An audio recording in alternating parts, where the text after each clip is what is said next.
Kasi nga, binigyan ka ng Holy Spirit ng wisdom how to manage your finances. I am a testimony of that because before, we are financially down. Why? Because we are hoarders before. Bato-bato sa langit, ang matampay, huwag magagalit. Aray, kasi kahit paycheck to paycheck, kung merong makitang sale, bili ng bili. Kahit bago pa ang sapatos, bili ng bili. Kahit tigwa $1 lang, bili ng bili sa swap meet.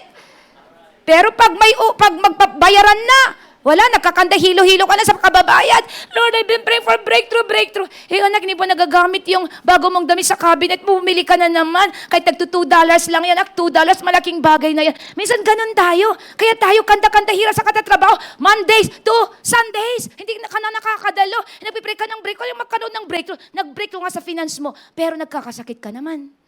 Nag-breakthrough ka sa finance mo, pero the more na lumalaki ang pera mo, the more naman na maraming expenses.